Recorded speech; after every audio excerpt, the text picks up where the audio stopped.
आज आपण करणार आहे कढीपत्त्याची चटणी। बहुगुणी अशी कढीपत्त्याची चटणी करणार आहे। सगळ्यांच्याच घरात कढीपत्ता लागत असतो। आपण प्रत्येक जण महाराष्ट्रीयन जेवण म्हणलं का कढीपत्ता लागतो, म्हणून आज आपण कढीपत्त्याची चटणी करणार आहे। आपण आज कशी बनवायची ती बघूया। त्याच्यासाठी आता हा कढीपत्ता मी धुवून सुकवून ठेवलाय, म्हणजे तेलात उडणार नाही म्हणून धुवून सुकवून ठेवलाय चांगला। आता याच्यासाठी कढीपत्त्याच्या चटणीसाठी साहित्य सांगते मी तुम्हाला। आपल्याला आवडीनुसार आहे ना हे घालायचंय लाल तिखट, कुणाला किती तिखट लागतं त्याच्यानुसार घालायचंय।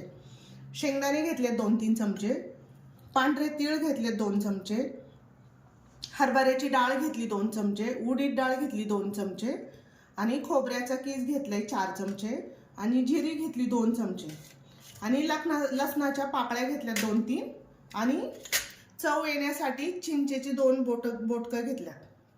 आपण आता याच्यात चिंच पण घालणार आहे थोडीशी। आपण आता कशी करायची ती बघूया। कढई तापायला ठेवली आहे। आपण याच्यात थोडंसं तेल टाकून घेणार आहे कढईमध्ये।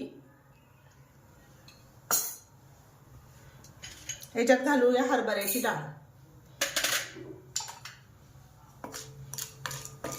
अशी थोडीशी खरपूस भाजून घ्यायची चांगली तेलामध्ये, डाग पडेपर्यंत भाजायची हिला जरा।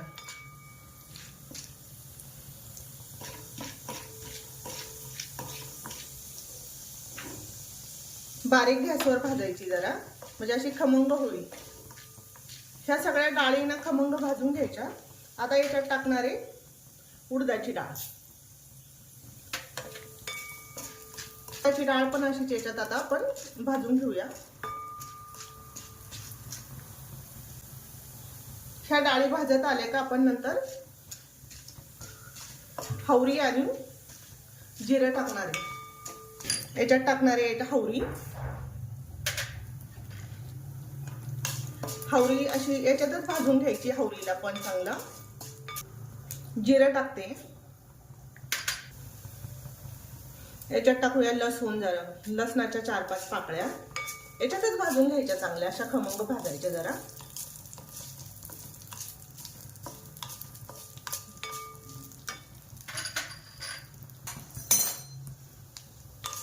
आता हे चांगलं भाजलंय, याचा वास सुटलाय, छान असा खमंग वास सुटलाय। आता हे आपण काढून घेऊया।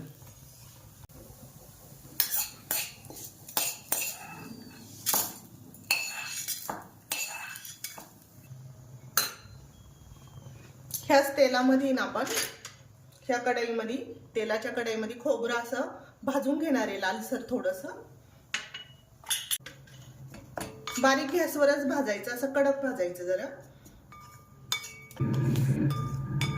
थोडंसं असं कडक भाजायचे लालसर।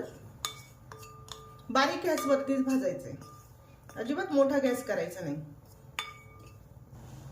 आता हे आपण काढून घेऊया। खोबऱ्याचा रंग बदललाय, आता हे काढून घेऊया आपण।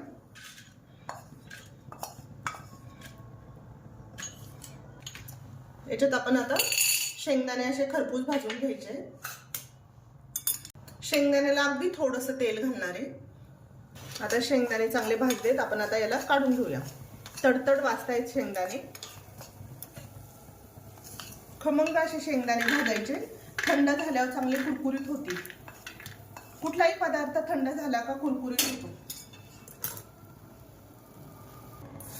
आता भरपूर असा मी 2 ते 3 वाट्या कढीपत्ता घेतलाय।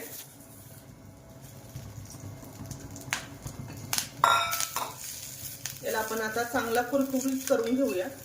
असा कडकड वाजला पाहिजे। कढीपत्ता सगळेजण केसांसाठी खातात, हाडांसाठी चांगला असतो, केसांसाठी चांगला असतो कढीपत्ता, आणि रोजच्या जेवणात आपला कढीपत्ता असतोच असतो।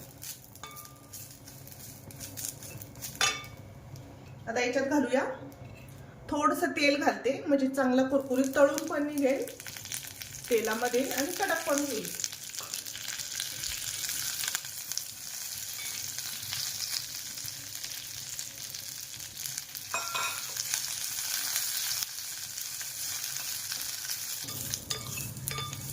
कढीपत्ता आपला चांगला तळून झालाय, चांगला मी भाजून घेतलाय खरपूस असा।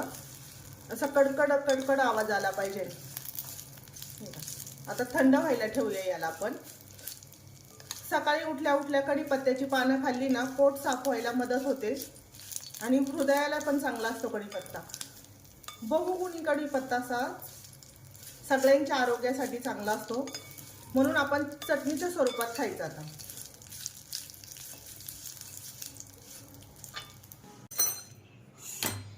हे भाजलेलं डाळ आणि हे सगळं आपण मिक्स केलं। आपण हे सगळं आता थोडंसं वाटून घेऊया। खूप बारीक नाही वाटायचं, थोडंसं रवाळ ठेवायचं, खूप पावडर नाही करायची याची। याला मी पहिल्यांदा थोडंसं एक घरका मारून घेणार आहे। ह्या डाळी कडक असतात ना, म्हणून थोडंसं एक घरका मारून घेणार आहे मी मिक्सरला।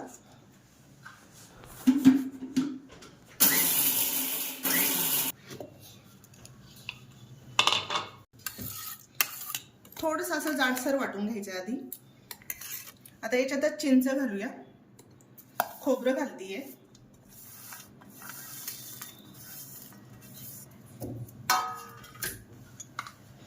लाल तिखट घालायचे आपल्या आवडीनुसार, कोणाला किती तिखट पाहिजे तेवढं तिखट घालायचे।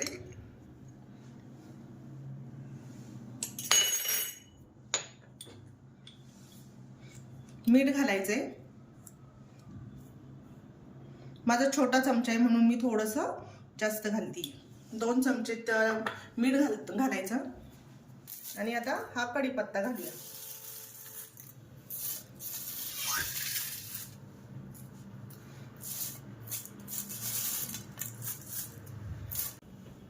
याला तर रवाळ असं वाटून घ्यायचंय कढीपत्त्याला। सगळं आपण पल्स मोडवरती असं कमी जास्त करून घ्यायचंय याला।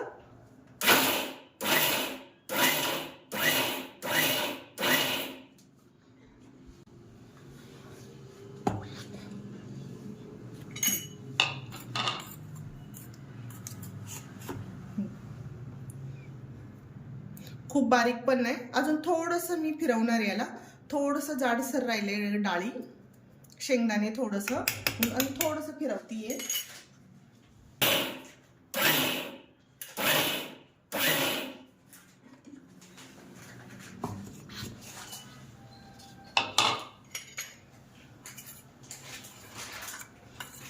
आता चांगली झाली, खूप बारीक पण नाही आणि खूप जाड पण नाही।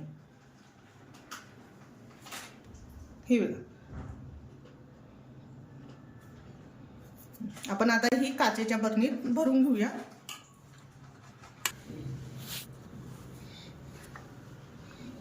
आपली कढीपत्त्याची चटणी तयार आहे।